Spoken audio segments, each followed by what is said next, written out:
دوستو یہ واقعہ آج سے 3,500 سال پہلے پیش آیا تھا۔ فرعون کے ڈوب کر مرنے کے بعد سمندر نے اس کی لاش کو اللہ کے حکم سے باہر پھینک دیا، جبکہ باقی لشکر کا کوئی نام و نشان نہ ملا۔ مصریوں میں سے کسی شخص نے ساحل پر پڑی اس کی لاش پہچان کر اہل دربار کو بتایا۔ فرعون کی لاش کو محل پہنچایا گیا۔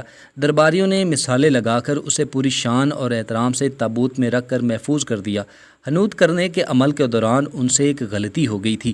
فرعون کیونکہ سمندر میں ڈوب کر مرا تھا اور مرنے کے بعد کچھ عرصہ تک پانی میں رہنے کی وجہ سے اس کے جسم پر سمندری نمکیات کی ایک تہہ جمی رہ گئی تھی۔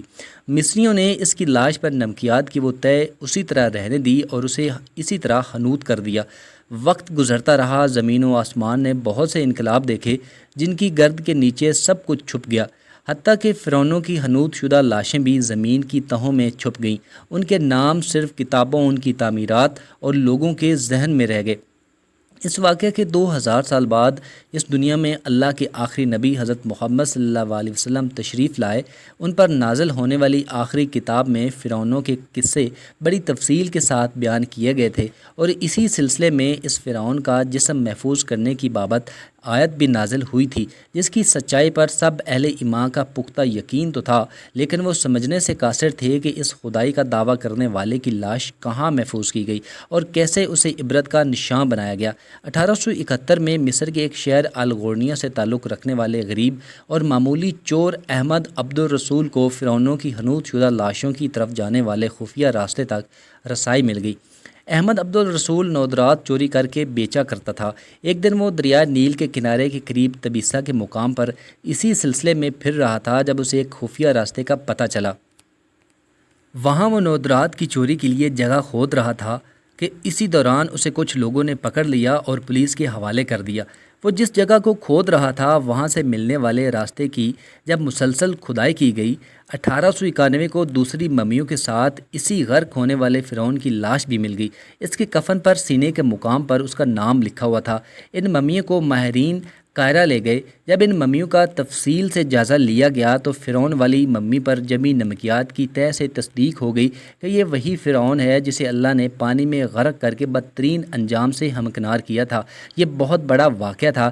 اس کی تصدیق کے لیے دنیا بھر کے ماہرین آثار قدیمہ اور سائنسدان مصر کی طرف امڑ پڑے۔ مختلف سائنسی ٹیسٹ کرنے کے بعد دنیا بھر کے سائنسدانوں نے تصدیق کر دی کہ دوسری سب لاشوں کی نسبت صرف فرعون کی لاش پر ہی سمندری نمکیات کی تہہ جمی ہوئی تھی۔ اس تصدیق کے بعد اسے فرعون کی لاش قرار دے کر عجائب گھر میں محفوظ کر دیا گیا۔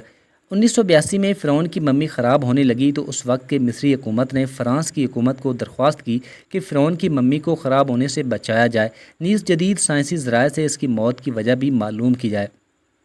چنانچہ مصری اور فرانسیسی حکومت نے مل کر ممی کو فرانس لے جانے کا انتظام کیا۔ جب فرعون کی لاش کو فرانس پہنچایا گیا تو ایئرپورٹ پر اس دور کے فرانسیسی صدر بذات خود حکومت کے اعلیٰ عہدیداروں، تمام وزراء اور فوج کے افسران کے ساتھ استقبال کیا گیا۔ فرعون کی لاش کا استقبال کسی عظیم زندہ بادشاہ کی طرح کیا گیا۔ فوجی دستوں نے سلامی دی۔ فرعون کی ممی کو ماہر ڈاکٹروں کی ٹیم کے حوالے کیا گیا۔ اس ٹیم کی سربراہی ڈاکٹر مورس بوکائے نے کی تھی۔ مائکروسکوپک ٹیسٹوں کے ذریعے ممی کے تمام اعضاء کا باریک بینی سے جائزہ لیا گیا تو معلوم ہوا کہ اس کی لاش اور جسم میں سمندری ذرات ابھی تک موجود ہیں اور موت کی وجہ بھی پانی میں ڈوبنے کی وجہ سے ہوئی تھی۔ ایک بادشاہ کی موت پانی میں ڈوبنے کی وجہ سے ہو، یہ ڈاکٹر مورس کے لیے حیرت کی بات تھی۔ اس نے اس ممی کے بارے میں مزید جاننے کی کوشش کی تو اسے معلوم ہوا کہ اس بادشاہ کی موت کے حالات مسلمانوں کے نبی حضرت محمد صلی اللہ علیہ وسلم پر اتری کتاب قرآن پاک میں تفصیل سے درج ہیں۔ اسے علم تھا کہ جہاں سے یہ لاش ملی ہے وہ ایک اسلامی ملک ہے، چنانچہ تجسس کے ہاتھوں مجبور ہو کر وہ مصر پہنچا۔ وہ ایک سائنسدان تھا، اس نے اس معاملے میں مصر ہی کے ایک سائنسدان سے ملاقات کی۔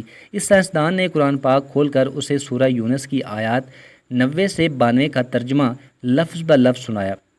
فرعون کا خدائی کا دعویٰ، اس کا پانی میں ڈوب کر مرنا اور پھر پانی سے نکال کر اس کی لاش کا حنوط ہو جانا اور پھر دوبارہ لاش کا ملنا اور پھر اس کی لاش کو جدید سائنسی دور میں دوبارہ محفوظ کیا جانا، سب کا اشارہ ایک جانب تھا اور بہت واضح تھا: تجھے بعد میں آنے والوں کے لیے عبرت کا نشان بنا دوں گا۔ فرعون کی لاش ایسے محفوظ کر کے دنیا کے سامنے لا کر رکھ دی گئی کہ انٹرنیٹ کی ایک کلک پر رسائل، جرائد، ٹی وی چینلز پر اور عجائب گھر میں اربوں انسانوں کی آنکھوں کے سامنے کریا اور پچکی قابل ترس حالت میں موجود ہے۔ عبرت کے لیے، سوچنے کے لیے کہ عبادت کے لائق اور ہمیشہ رہنے والا وہی ہے جو سب کا خالق اور رازق ہے۔ ڈاکٹر مورس نے آیات کا ترجمہ سنا تو اسی وقت پکار اٹھا، قرآن سچا ہے۔ اس نے کلمہ پڑھا اور مسلمان ہو گیا۔